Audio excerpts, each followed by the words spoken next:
नमस्कार दोस्तों, स्वागत है आपका एबीटेक ऑनलाइन क्लासेस में। दोस्तों टीजीटी साइंस बैच के अंतर्गत चौथा चैप्टर हमारा खत्म हो चुका है, जो कि था वेक्टर एनालिसिस। तो आज इस वीडियो लेक्चर के अंतर्गत हम लोग वेक्टर एनालिसिस के महत्वपूर्ण 15 क्वेश्चंस को सॉल्व करेंगे। आप भी कॉपी पेन ले लीजिए, हमारे साथ साथ आप भी इन क्वेश्चंस को सॉल्व करिए और देखिए कि इन 15 में से आप कितने क्वेश्चन सॉल्व कर पा रहे हैं। ठीक है, अगर आपने चैप्टर अच्छे से पढ़ा है तो उम्मीद है कि 15 में से कम नहीं तो 13 क्वेश्चन तो सॉल्व ही कर लेंगे। ठीक है, एक दो क्वेश्चन इधर उधर हो सकते हैं, कोई बड़ी बात नहीं है। तो कॉपी पे ले लीजिएगा, सॉल्व करते जाइएगा, फिर देखिएगा कितने क्वेश्चन यहाँ पर आप कर पा रहे हैं। आपका एक तरीके से पूरा जो है रिवीजन भी हो जाएगा इस चैप्टर का, इस टेस्ट के माध्यम से। इसका जो पूरे टेस्ट सीरीज है चैप्टर वाइज, वो आपके कोर्स के अंदर फोल्डर में अपलोड कर दी गई है। ठीक है, आप लोग इसको जरूर सॉल्व करिएगा। उसके बाद इस वीडियो के माध्यम से आप लोग सारे क्वेश्चंस का आप लोगों को वीडियो सोल्यूशन दिया जा रहा है। ठीक है, तो सबसे पहला क्वेश्चन आपके सामने यहाँ पर आ चुका है। क्वेश्चन है, दो सदिश वेक्टरों ए तथा बी के परिमाणों का गुणनफल 12 है। ए तथा बी का अदिश यानी स्केलर गुणनफल 6√3 है। ए तथा बीच का कोण क्या होगा? यानी परिमाणों का गुणनफल बोला गया है 12, यानी ए बी बराबर आपको दिया गया है 12 और जो है ए डॉट बी क्वेश्चन के अकॉर्डिंग यहाँ पर दिया गया है 6√3। तो हम लिख लेते हैं यहाँ पर वैल्यू ए बी बराबर आपको दिया गया है 12 और ए डॉट बी आपको दिया गया है 6√3। ठीक है, आपको निकालना है दोनों के बीच का एंगल यानी थीटा की वैल्यू आपको फाइंड आउट करनी है। अब ये सॉल्व कैसे होगा? तो आप लोग स्केलर प्रोडक्ट पढ़े हो, क्या होता है? ए डॉट बी बराबर ए बी कॉस थीटा, है ना, यही होता है। यहाँ पर लिख देता हूं मैं, ए डॉट बी बराबर ए बी कॉस थीटा। तो यहाँ पर हमें एंगल निकालना है, तो हम कॉस थीटा को एक तरफ कर लेंगे और ये आ जाएगा ए डॉट बी बटे ए बी। ठीक है, ये दोनों वैल्यू आपको यहाँ पर दी गई, आप लोग दे सकते हैं। तो कॉस थीटा इक्वल्स क्या हो जाएगा? ए डॉट बी दिया गया है 6√3 और ए बी दिया गया है 12। 6 से 12 को कैंसिल आउट करोगे तो ये आ जाएगा √3/2 और √3/2 किसकी वैल्यू होती है? √3/2 जो वैल्यू होती है कॉस थीटा के लिए cos 30 की वैल्यू होती है। cos 30 की वैल्यू √3/2 होती है। तो यहां से आपका थीटा इक्वल टू कितना निकल के आ गया? 30 डिग्री। अब आपका जो विकल्प है उसमें देखिए पहला दिया गया है ऑप्शन 30 डिग्री।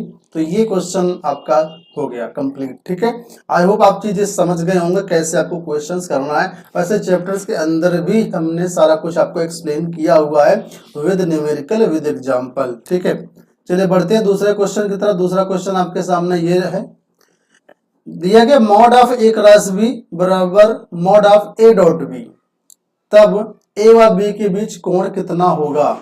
ठीक है, mod of A cross B equals mod of A dot B. आप लोग फार्मूला तो जानते हो कि ए डॉट बी क्या फार्मूला होता है। अभी जस्ट हमने आपको बताया कि ए बी कॉस थीटा। और ए क्रॉस बी का क्या फार्मूला होता है? ए क्रॉस बी का फार्मूला होता है आपका ए बी साइन थीटा और एन कैप। ठीक है, यहां पर मॉड लगा है। मॉड का मतलब होता है केवल हमें मैग्नीट्यूड लेना है, परिमाण लेना है। तो ये दोनों का ये देखो ए डॉट बी, तो ऑलरेडी ये पूरा मैग्नीट्यूड ही होता है क्योंकि ए डॉट बी में डायरेक्शन नहीं होती है, लेकिन ए क्रॉस बी में आपकी डायरेक्शन होती है। तो यहाँ पर हम एन कैप छोड़ देंगे क्योंकि एन कैप जो है डायरेक्शन को शो करता है। तो इस क्वेश्चन के अकॉर्डिंग ये आपका हो जाएगा A B sine theta equals A B cos theta. आ रही बात समझ में? हमने केवल मैग्नीट्यूड दोनों का ले लिया, क्वेश्चन के अकॉर्डिंग ये बराबर है। ए बी तो आपका जाएगा कैंसिल हो जाएगा, क्या बचेगा? Sine theta equal to cos theta. अब इनको आप चेंज कर लो, ठीक है, क्योंकि हमें एंगल निकालना है। थीटा की वैल्यू चाहिए। थीटा तभी निकलेगा जब आप दोनों में साइन कॉस अलग अलग है ना, होकर के एक ही हो। तो अगर आपने एएसटीसी वाला पढ़ा होगा तो आप लोग ये देख सकते हो कि हम इसको क्या लिख सकते हैं। ये जो आपका साइन थीटा है, ठीक है, इसको आप लोग और क्या लिख सकते हो? मतलब जैसे ये आपने पढ़ा होगा ये चतुर्थांश वाला, इधर होता है ऑल पॉजिटिव, इधर होता है साइन पॉजिटिव, इधर होता है टेन पॉजिटिव, इधर होता है कॉस पॉजिटिव। ठीक है, तो ये जो आपने पढ़ा होगा इस रूल के अकॉर्डिंग आप लोग साइन थीटा को क्या लिख सकते हो? क्या साइन थीटा को आप ये लिख सकते हो, ये जरा बताओ मुझे, साइन थीटा बराबर क्या हम ये लिख सकते हैं कॉस 90 माइनस थीटा। ठीक है, लिख सकते हैं कि नहीं लिख सकते हैं? या फिर इसको ये लिख सकते हैं क्या कि कॉस थीटा को क्या हम ये लिख सकते हैं साइन 90 माइनस थीटा, है ना, साइन 90 माइनस थीटा लिख सकते हैं या नहीं लिख सकते हैं? तो आंसर है आप लोग ऐसा कर सकते हो, क्योंकि साइन जो होता है साइन में 90 माइनस थीटा, इसका मतलब ये इस वाले कोऑर्डिनेट में जाएगा। ठीक है, इस चतुर्थांश में जाएगा और यहाँ पर ऑल पॉजिटिव होता है और 90 के साथ नाम भी चेंज हो जाता है। तो कॉस थीटा को हम लोग लिख दे रहे हैं साइन 90 माइनस थीटा। तो इधर साइन 90 माइनस थीटा ऐसे लिखा ही रहेगा और ये जो कॉस थीटा, इस कॉस थीटा को हम चेंज कर दे रहे हैं और लिख दे रहे हैं साइन 90 माइनस थीटा, इस तरीके से। अब साइन और साइन क्या हो जाएगा, साइन और साइन हो जाएगा कैंसिल, लेफ्ट हैंड साइड पर बचेगा थीटा और इधर बचेगा 90 माइनस थीटा। ठीक है, थीटा थीटा एक तरफ कर लो तो हो जाएगा 2 थीटा बराबर 90 डिग्री और थीटा बराबर कितना निकल के आ जाएगा 45 डिग्री। ठीक है, ये निकल के आ गया। तो आंसर आपके आ गया थीटा बराबर 45 डिग्री, दोनों के बीच कोण कितना, तो 45 डिग्री। आपका ऑप्शन नंबर 2 जो है वो बिल्कुल करेक्ट हो जाएगा। कोई प्रॉब्लम यहाँ तक? आई होप आपको कोई भी प्रॉब्लम नहीं होगी, सारी चीजें आपको अच्छे से समझ में आ रही हो। चलिए मैं इसको सबको इरेज कर देता हूं। आप बढ़ते हैं आगे क्वेश्चन की तरफ, जो कि हमारा तीसरा क्वेश्चन है। ठीक है, उसको भी देख लेते हैं। तो तीसरा क्वेश्चन जो है आपके सामने ये रहा, लिखा है आई प्लस जे प्लस के तथा आई के मध्य कोण होगा, यानी आई cap plus J cap plus के कैप तथा आई के मध्य कोण होगा। कितना कोण होगा, कितना एंगल होगा वो बताना है। तो एंगल जब भी पूछा जाए तो आप ए डॉट बी का फॉर्मूला लगाया करो, क्योंकि सिंपल होता है, वो बड़ी आसानी से स्केलर प्रोडक्ट की सहायता से निकल आता है। अभी तक हमने वही फार्मूला यूज किया है ऊपर दोनों क्वेश्चंस में। अब यहाँ पर देखो कैसे हम लोग इसको हल करेंगे। तो ए डॉट बी कैसे निकलेगा, मैं कलर चेंज कर लेता हूं। हाँ, ये एक वेक्टर आपके पास ये है, दूसरा वेक्टर आपके पास ये है, दो वेक्टर आपके पास है, इनमें से आपको एंगल निकालना है। बिल्कुल जैसे नॉर्मल तरीका होता है निकालने का, उसी तरीके से ही आपको निकालना है। इसको आप चाहे तो ए वेक्टर मान सकते हो, इसको आप बी वेक्टर मान सकते हो, एंगल निकाल सकते हो। तो हम यहाँ पर मान लेते हैं इस पहले वाले को ए वेक्टर, समझाने के लिए आपको। ए वेक्टर बराबर मान लो आई cap plus J cap plus का के कैप। ठीक है, और बी वेक्टर ए बराबर यहाँ पर हम मान ले रहे हैं आई कैप। ये दो वेक्टर आपके पास है, एंगल निकालना है। एंगल निकालने के लिए आप लोग स्केलर प्रोडक्ट का यूज कर लो। A dot B equals A B cos theta, इसको हम लोग यूज कर ले रहे हैं। ठीक है, तो कॉस थीटा इक्वल्स क्या हो जाएगा आपका ए डॉट बी बटे ए बी, यानी ए डॉट बी चाहिए। आपके पास ए अलग दिया गया, बी अलग दिया गया, तो सबसे पहले हमें ए डॉट बी निकालना पड़ेगा। तो यहां पर हम निकाल ले रहे हैं ए डॉट बी। कैसे निकालेंगे, तो पहले ए वाले लिख दो, तो आई प्लस जे प्लस के, ये आपका ए हो गया, डॉट लगा दिया बीच में, और आगे डॉट के बाद बी वेक्टर, तो बी वेक्टर पर केवल आई वेक्टर है। ठीक है, तो अगर इसको आप लोग हल करोगे तो आप लोग जानते हो, ए डॉट बी पढ़े हो कि आई के साथ ही अगर डॉट प्रोडक्ट करेंगे तो 1 आएगा, बाकी आई का जे के साथ करोगे, जे का के साथ करोगे तो 0 आता है। तो यहाँ पर हमें क्या करना है, आई का इस वाले आई का इस वाले आई के साथ डॉट प्रोडक्ट हो जाएगा, बाकी 0 हो जाएंगे। इनका मल्टीपल देखो 1 है, तो ए डॉट बी आपका 1 निकल करके आ जाएगा और कुछ नहीं आएगा। ठीक है, और ए बी कैसे निकलेगा, ए बी, तो ए ये दिया गया है, इसका मैग्नीट्यूड होता है, और बी जो है इसका मैग्नीट्यूड। तो मॉड ऑफ ए इसको भी लिखते हैं, तो मॉड ऑफ ए निकाल लो। इसका मैग्नीट्यूड में यहाँ पर 1 मान सकते हो, यहाँ पर 1 मान सकते हो, यहाँ पर 1 मान सकते हो, तो 1 का स्क्वायर प्लस 1 का स्क्वायर प्लस 1 का स्क्वायर, ये बन जाएगा मॉड ऑफ ए आपका आ जाएगा √3। और इसी तरीके से जब आप मॉड ऑफ बी निकालोगे तो वो आ जाएगा केवल √1 का स्क्वायर, यानी बी बराबर 1। तो मॉड ए मॉड बी आपके पास आ चुके हैं। अब आपको वैल्यू केवल रख देना है यहाँ पर। तो cos थीटा बराबर ए डॉट बी कितना निकला, ए डॉट बी निकला है आपका 1, और ए बी कितना निकला, ए निकला है आपका √3, और बी कितना निकला है, तो बी निकला है 1। ठीक है, तो आपका आंसर यहाँ पर निकल के आ जाएगा cos थीटा बराबर 1/√3, यानी थीटा बराबर cos इनवर्स 1/√3। ये आपका सॉल्व हो गया, ये आपका क्वेश्चन हो गया तीसरा वाला। आई होप आपको अच्छे से समझ में आ रहा होगा, कोई चीज आपको यहाँ पर परेशान नहीं कर रही होगी। बहुत ही अच्छे तरीके से मैं आपको ये सारी चीजें यहाँ पर एक्सप्लेन कर रहा हूँ, ताकि आपको बड़ी आसानी से सारी चीजें समझ में आ जाए। ठीक है, चलिए बढ़ते हैं अगले क्वेश्चन की तरफ। इससे पहले मैं इरेज कर देता हूँ यहाँ पर जो चीजें थोड़ा सा, ताकि थोड़ा सा सुंदर दिखे, क्योंकि बहुत सारी चीजें जब बीच बीच हो जाती हैं तो मजा नहीं आती है पढ़ाने में, है ना। चलो बढ़ते हैं अगले क्वेश्चन की तरफ। क्वेश्चन नंबर आप देख लेते हैं चौथा। क्वेश्चन नंबर चौथा आपकी स्क्रीन पर बस आने वाला है। तो चलो ये आपके पास आ चुका है। क्वेश्चन नंबर चौथा लिखा हुआ है i प्लस जे के अनुदिश एकांक सदिश होगा। i प्लस जे दिया गया है, आपको एकांक सदिश निकालना है। एकांक सदिश कैसे निकालना है मैंने आप लोगों को बताया था। एकांक सदिश निकालने के लिए सिंपल सी बात है, इसका आपको मैग्नीट्यूड निकालना पड़ेगा बटे मॉड ऑफ ए, जैसा कि मैंने आपको बताया था उसी तरीके से आपको ये निकालना है। एक उदाहरण की सहायता से मैं आपको बताता हूं। जैसे सपोज करो आपके पास ए वेक्टर दिया गया है और इसका जो मैग्नीट्यूड है ए है और इसका जो यूनिट वेक्टर है वो ए कैप है। ठीक है, अब अगर यहाँ पर हम यूनिट वेक्टर निकालना चाहें तो क्या हो जाएगा, ए कैप बराबर आ जाएगा वेक्टर ए बटे मॉड ऑफ ए। ये जो ए लिखा है ये मॉड को शो कर रहा है यहाँ पर। ठीक है, इसी तरीके से ये जो वेक्टर है इसका एकांक सदिश निकालना है, यानी यूनिट वेक्टर निकालना है। सेम टू सेम इसी फार्मूले का यूज करते हुए हम यहाँ पर निकालेंगे। तो इसका जो एकांक सदिश हो जाएगा यानी यूनिट वेक्टर हो जाएगा वो ये हो जाएगा, ऊपर वेक्टर आ रहा है तो ऊपर आपको वेक्टर पूरा लिख देना है आई।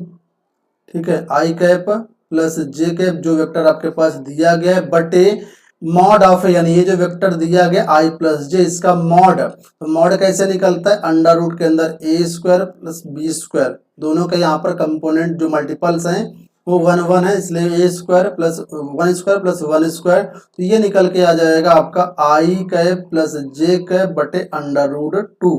ठीक है, बस सिंपल सी बात है। ये आपका यूनिट वेक्टर निकल आया। तो कौन सा ऑप्शन मैच कर रहा है आपका, ये ऑप्शन मैच कर रहा है आपका ये वाला, यानी आपका दूसरा ऑप्शन मैच कर रहा है।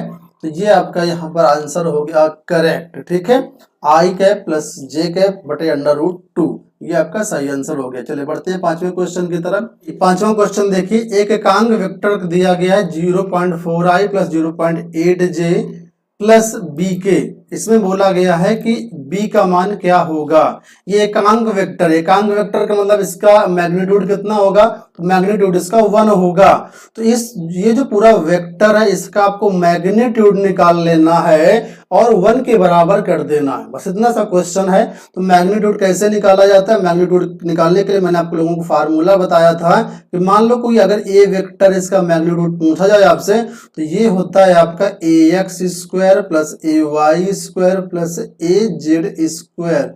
इस फार्मूले की सहायता से मैग्नीट्यूड निकाला जाता है। तो यहाँ पर जो वेक्टर दिया गया, मान चलो ये ए वेक्टर है तो इसका मैग्नीट्यूड हो जाएगा कि ये आपके सामने 0.4 का स्क्वायर प्लस 0.8 का स्क्वायर प्लस बी का स्क्वायर, और ये कितने के बराबर होगा, क्योंकि ये यूनिट वेक्टर है एकांक वेक्टर इसलिए 1 के बराबर होगा। इसको आप लोग हल कर लो। अंडर रूट के अंदर 0.4 का स्क्वायर करोगे तो 0.16 आएगा, प्लस अगर 0.8 का स्क्वायर करोगे तो 0.64 आएगा, और b का स्क्वायर करोगे तो b स्क्वायर ही आ जाएगा। ठीक है, इधर 1। अब स्क्वायरिंग बोथ साइड कर दो, दोनों तरफ वर्ग करने पर, जब वर्ग कर दोगे तो इधर से रूट हट जाएगा, केवल 0.16 आ जाएगा, और इधर 0.64 आ जाएगा, और इधर b स्क्वायर आ जाएगा, और इधर 1 का स्क्वायर आपका हो जाएगा। इन दोनों को जोड़ लो, कितना हो जाएगा 0.64, तो 4 और 6 यहाँ पर आ जाएगा 0, और 6 1 7 और 8। ठीक है, तो ये आ जाएगा 0.80 प्लस का बी स्क्वायर बराबर 1, तो बी स्क्वायर की वैल्यू यहाँ आगे मैं हल कर देता हूँ। तो बी स्क्वायर ऐसे रहना, तो 1 उधर है ही है राइट साइड पे, इधर 0.8 है उधर जाएगा तो माइनस का हो जाएगा। अब इसमें क्या करो आप माइनस कर दो, तो 1 में 0.8 जब सब्ट्रैक्ट करोगे तो यह आ जाएगा 0.2।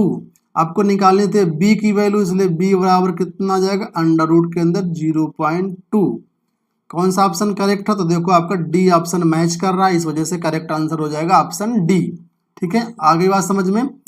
आई होप आपको ये क्वेश्चन समझ में आ गया होगा। छठवां क्वेश्चन देखिए, लिखा है किसी बल के आयताकार घटक 3 न्यूटन व 4 न्यूटन है, इस बल का परिमाण क्या होगा? आपको घटक दिए गए, परिमाण आपको बताना है, इस बल का परिमाण क्या होगा। तो बहुत ही इजी है परिमाण, जब घटक कंपोनेंट दे दिए गए आपको तो परिमाण क्या होगा, यानी जो आपका फोर्स है वो क्या होगा। तो यहाँ पर हम लिखेंगे मॉड एफ बराबर अंडर रूट के अंदर होता है F X square plus F Y square. F X क्या होता है, एक्स अक्ष में कंपोनेंट, और वाई क्या होता है, एफ वाई होता है वाई अक्ष में कंपोनेंट। वो दिए गए हैं आपको, एक दिया गया है आपका 3 का स्क्वायर, दूसरा है 4, तो दोनों का स्क्वायर कर दिया हमने।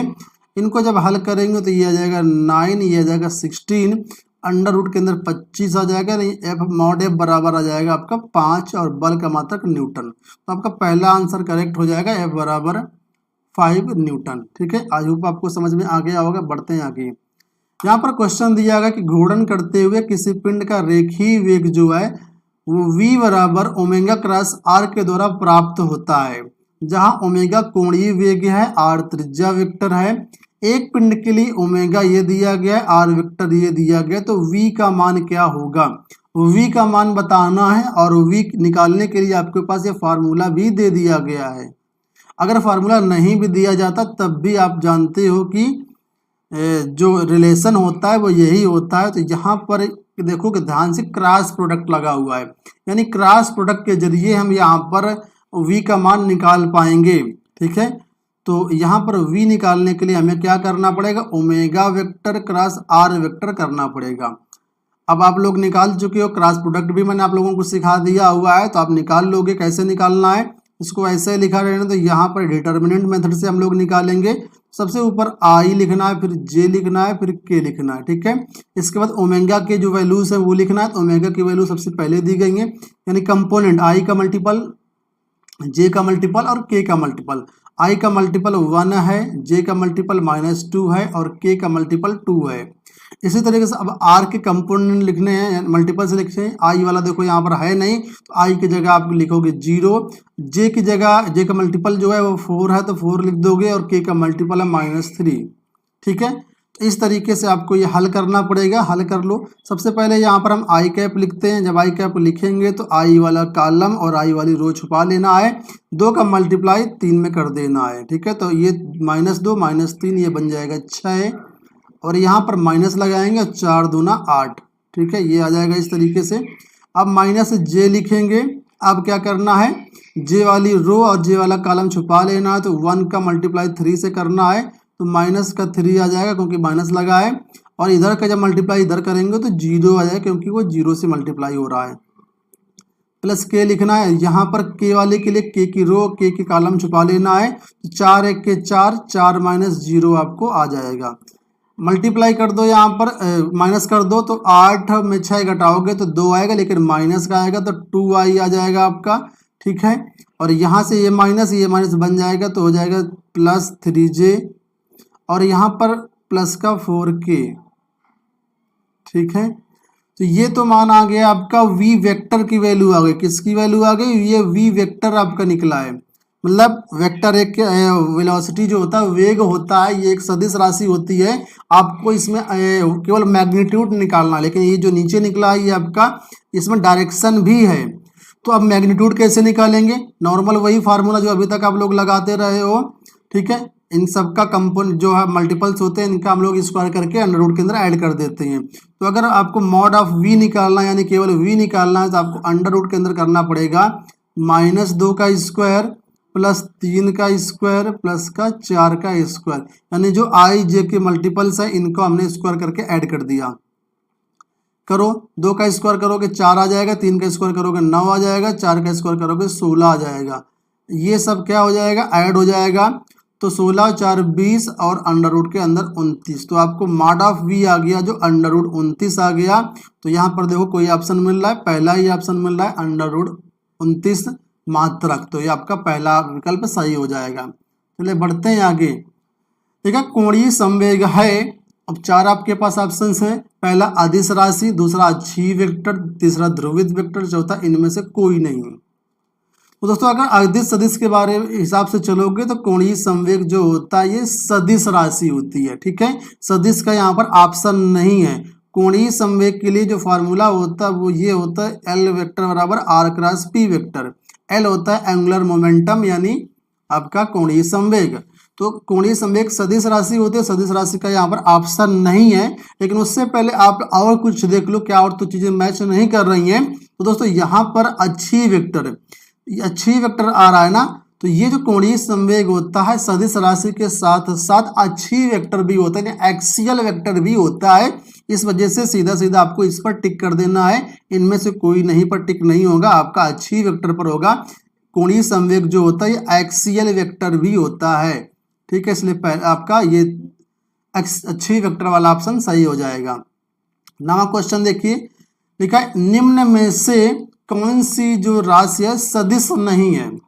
इसमें ये बताना है कौन सी राशि सदिश नहीं है। सदिश नहीं है तो कौन सी होगी, वो मतलब अदिश होगी, जाहिर सी बात है। खैर क्वेश्चन छोड़ो, जो हमारा क्वेश्चन उसके पर चलते हैं। देखा सदिश राशि नहीं है तो भार ये आपका हमेशा डायरेक्ट डाउनवर्ड काम करता है, इसमें दिशा होती है, तो ये तो हो नहीं सकता है।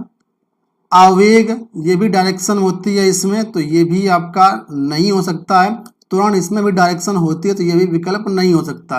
अब यहाँ पर बचा एक ही ऑप्शन विद्युत धारा, तो आपका करेक्ट आंसर हो जाएगा विद्युत धारा यानी इलेक्ट्रिक करंट। जो विद्युत धारा होती है वो एक अदिश राशि होती है। ठीक है, तो आपका यहाँ पर ये ऑप्शन करेक्ट हो जाएगा।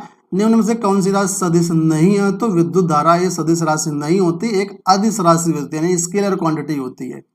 चलिए बढ़ते हैं आगे के क्वेश्चन की तरफ। लिखा है भिन्न भिन्न परिमाणों के न्यूनतम कितने समतलीय सदिशों का योग शून्य हो सकता है। ये क्वेश्चन है, कितने परिमाणों का समतलीय सदिशों का योग शून्य हो सकता है। मतलब जो यहाँ पर सदिश लेना है, समतलीय लेना है, समतलीय का मतलब एक ही प्लेन में लेने हैं और भिन्न भिन्न अलग अलग मैग्नीट्यूड के लेने हैं। न्यूनतम कितने समतलीय सदिशों का योग शून्य, यानी न्यूनतम भी पूछा है, अधिकतम पूछता तो कोई अलग बात थी, यहाँ पर न्यूनतम पूछा है। तो दोस्तों देखो अलग अलग यहाँ पर भिन्न भिन्न बोला गया। जैसे सपोज करो एक वेक्टर इधर ले लिया गया 5 न्यूटन और इधर एक ले लिया गया 4 न्यूटन। हम 5 नहीं ले सकते क्योंकि यहाँ पर भिन्न भिन्न बोला गया, यानी अलग अलग ही लेना है। तो अगर अलग अलग 2 वेक्टर हम लोग लेते हैं एक ही प्लेन में, तो उनका योग कभी भी शून्य नहीं होगा। और यहाँ पर हमें ऐसे वेक्टर्स का पता लगाना है जिनका योग शून्य हो सकता है। तो 2 वेक्टर कभी भी शून्य नहीं हो सकते हैं। ठीक है, भिन्न भिन्न परिमाण के, लेकिन परिमाण अगर सेम कर दो और डायरेक्शन अपोजिट कर दो तो शून्य हो जाएगा। लेकिन यहाँ क्वेश्चन के अकॉर्डिंग बोल रहा है जो परिमाण है वो भिन्न भिन्न है, अलग अलग है, तो इस वजह से ये शून्य नहीं होगा। लेकिन अगर इसमें एक तरफ एक वेक्टर और ले ले 1 न्यूटन का, अब बताओ क्या अब शून्य हो सकता है इसका जो योग है तीनों का? तो दोस्तों बिल्कुल हो सकता है। इधर देखो 5 न्यूटन का बल लग रहा है और इधर 4 न्यूटन का अलग लग रहा है, 1 न्यूटन का और लग रहा है। तो यहाँ पर देखो एक ही प्लेन में 3 वेक्टर आ गए, एक 5 न्यूटन वाला, एक 4 न्यूटन वाला, एक 1 न्यूटन वाला। तो ये जो 3 वेक्टर हो गए, अब इनका जो योग हो गया वो शून्य हो गया। तो यहाँ पर हम कह सकते हैं कि न्यूनतम 3 वेक्टर का ही जो आपका योग है एक ही प्लेन में वो शून्य हो सकता है। इस वजह से ये आपका ऑप्शन बी करेक्ट हो जाएगा। ठीक है, बढ़ते हैं अगले क्वेश्चन की तरफ। यहाँ पर क्वेश्चन है कि 40 किलोमीटर प्रति घंटा की चाल से पश्चिम से पूर्व की ओर गतिमान बस में बैठा एक व्यक्ति देखता है कि वर्षा की बूंदें ऊर्ध्वाधर नीचे की ओर गिर रही हैं। जमीन पर खड़े दूसरे व्यक्ति को वर्षा की बूंदें प्रतीत होंगी। यहाँ पर दोस्तों ये जो क्वेश्चन है रिलेटिव वेलोसिटी और रिलेटिव मोशन से संबंधित है। ठीक है, रिलेटिव मोशन एक तरीके से हो रही है, ये हमने आपको पढ़ाया हुआ है पहले वाले चैप्टर में। गति वाले में, ठीक है। वहां पर हमने रिलेटिव मोशन आपको पढ़ाया हुआ, उससे संबंधित क्वेश्चन है यहाँ पर है। तो क्वेश्चन देखो क्या कह रहा है, 40 किलोमीटर प्रति घंटा की चाल से पश्चिम से पूर्व की ओर गतिमान बस है। तो डायरेक्शन तो आप लोग जानते हो, ईस्ट ये हो गया, वेस्ट ये हो गया, नॉर्थ ये हो गया, साउथ ये हो गया। तो ये जो बस चल रही है 40 किलोमीटर प्रति घंटा की चाल से चल रही है, पश्चिम से पूर्व की तरफ चल रही है। तो यहाँ पर हम मान लेते हैं ये ओरिजिन है हमारा, और डायरेक्शन आपकी ये है पश्चिम से पूर्व। ये किसकी डायरेक्शन है, तो ये डायरेक्शन है बस की, या कहें जो आदमी चल रहा है बस में बैठा हुआ उसकी डायरेक्शन है। तो यहाँ पर हम VM मान लेते हैं कि ये जो वेलोसिटी है उस आदमी की है जो गतिमान है, जो बस के अंदर बैठा हुआ है, पश्चिम से पूर्व, करेक्ट। अब आगे देखो लिखा है, उस आदमी को जो बस के अंदर बैठा है वर्षा की बूंदें ऊर्ध्वाधर नीचे की ओर गिर रही हैं। इस व्यक्ति को जो बस के अंदर बैठा है इसको ऐसा महसूस हो रहा है कि जो वर्षा की बूंदें हैं वो जस्ट नीचे की तरफ गिर रही हैं। तो वर्षा की बूंदें गिर रही हैं, तो यहाँ पर हम लिख लेंगे VRM। अब VRM क्यों लिखा, क्योंकि ये जो बूंदें हैं इस आदमी को दिखाई दे रही है और ये वर्षा की बूंद। तो R का मतलब यहाँ पर रेन हो गया, और M का मतलब यहाँ पर हो गया मैन, यानी जो आदमी बस के अंदर बैठा है उसके लिए उसको वर्षा की बूंदें डाउनवर्ड दिखाई दे रही हैं। ये आपका ओरिजिन हो गया। इधर आपका देखो तो ये माइनस का VM हो जाएगा, क्योंकि VM इधर की ओर है प्लस में, तो माइनस VM इधर हो जाएगा। अब क्वेश्चन ये है कि जमीन पर कोई आदमी खड़ा है, उसको वर्षा की बूंदें कैसे प्रतीत होंगी। कोई दूसरा व्यक्ति जो जमीन पर खड़ा है उसको वर्षा की बूंदें कैसे दिखाई देंगी, ऊर्ध्वाधर नीचे की ओर गिरती हुई, पश्चिम से पूर्व की ओर किसी कोण पर गिरती हुई, पूर्व से पश्चिम की ओर किसी कोण पर गिरती हुई, या वर्षा की दिशा निर्धारण के लिए उपयुक्त विवरण अपर्याप्त है। कौन सा होगा। तो दोस्तों जो नीचे व्यक्ति खड़ा है उसको जो वर्षा की बूंदें दिखती हुई प्रतीत होंगी वो इन दोनों जो वेक्टर्स हमारे पास आए हैं, ये जो वेक्टर VM ये गति की दिशा को शो कर रहा है, जो बस के अंदर बैठा है यानी बस की गति को शो कर रहा है, और वर्षा की बूंदें इसके सापेक्ष में नीचे की तरफ हो रही है VM। तो उस जो आदमी जमीन पर खड़ा है इन दोनों के रिजल्टेंट की दिशा में उसको वर्षा की बूंदें दिखाई देंगी। तो इन दोनों का जो रिजल्टेंट वेक्टर होगा यानी परिणामी वेक्टर होगा वो इन दोनों के हमेशा बीच में ही आएगा। तो ये जो ओरिजिनल डायरेक्शन होगी वो वर्षा की बूंदों की होगी। तो क्वेश्चन यहाँ पर था कि जो जमीन पर आदमी खड़ा हुआ है उसको बूंदें कैसे दिखाई देंगी।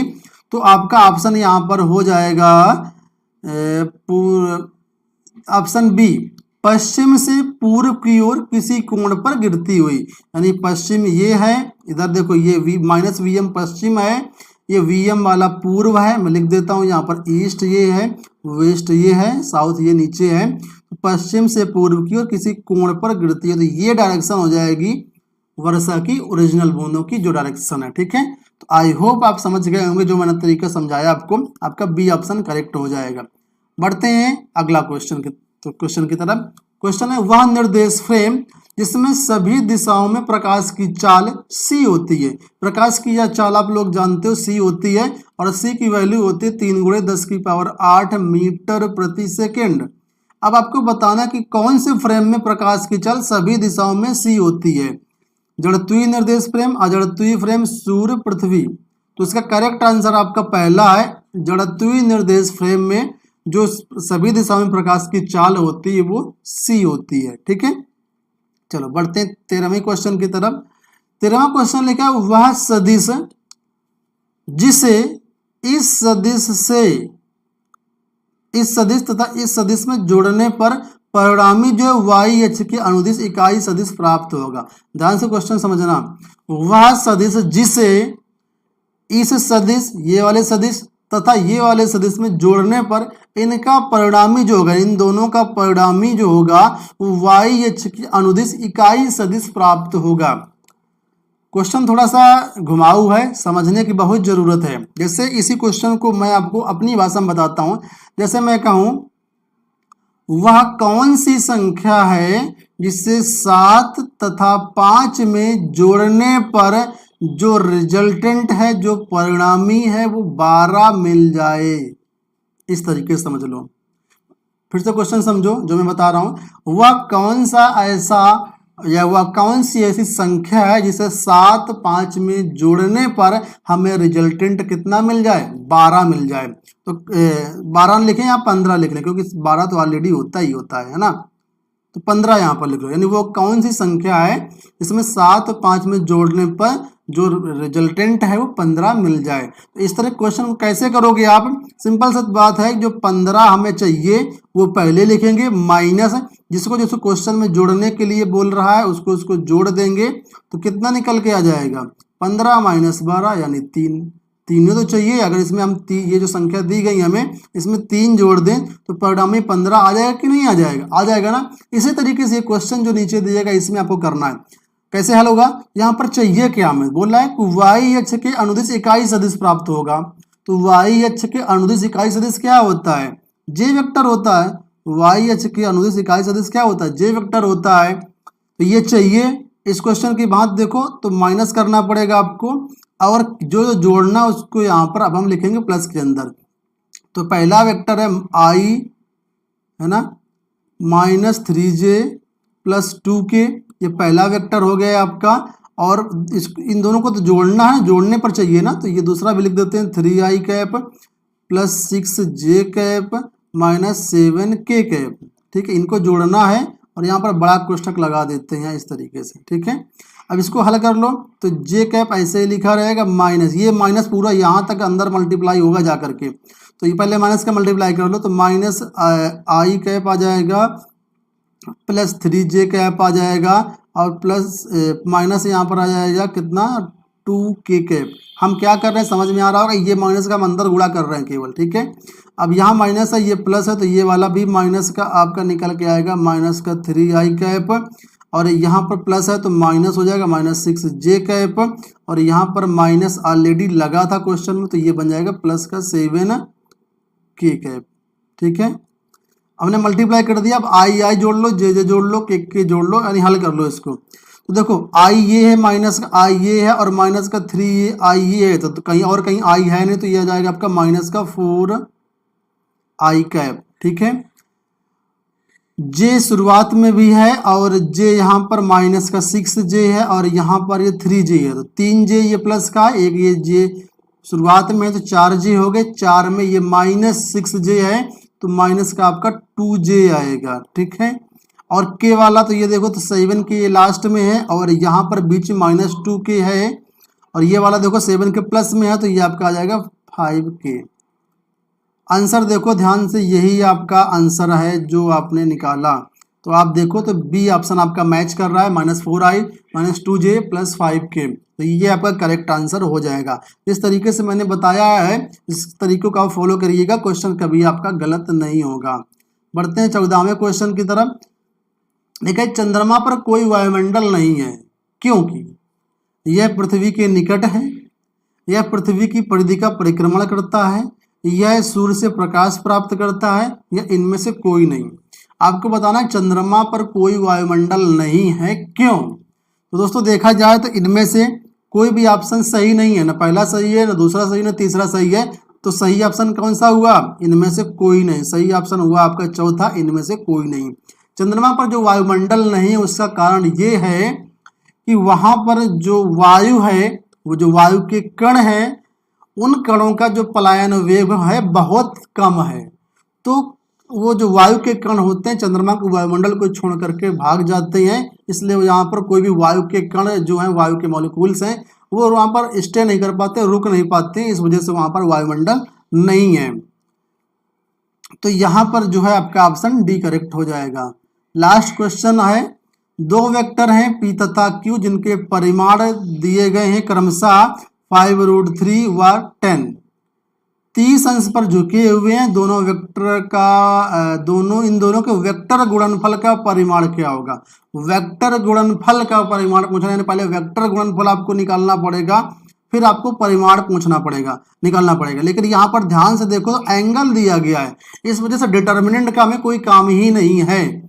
सिंपल सी बात है, आप लोग फार्मूला लगाओ ये वाला, P क्रॉस Q वेक्टर बराबर PQ साइन थीटा, ठीक है, और n कैप, ठीक है। तो n कैप तो केवल डायरेक्शन के लिए होता है। तो यहाँ पर देखो P की वैल्यू दी गई है, कितना परिमाण बोला गया, P का परिमाण 5√3, Q का परिमाण 10। तो P की जगह आ जाएगा 5√3 और Q की जगह आ जाएगा 10 और साइन थीटा की वैल्यू दी गई 30 अंश और n कैप आगे लिखा रहेगा।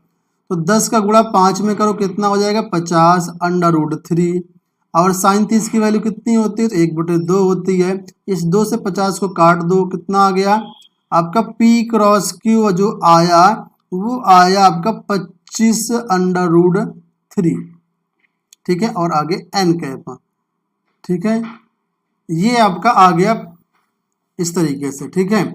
लेकिन यहाँ पर आपसे पूछा था कि इसका परिमाण क्या होगा, पूछा था वेक्टर गुणनफल का परिमाण क्या होगा। तो यहाँ पर n कैप जो निकली है डायरेक्शन को शो कर रहा है, सिर्फ हमें मैग्नीट्यूड से मतलब है। तो मैग्नीट्यूड ये होगा केवल इसका 25√3, 25√3 कहीं पर मिल रहा है तो देखो ये ऑप्शन मिल रहा है आपका 25√3 मात्रक।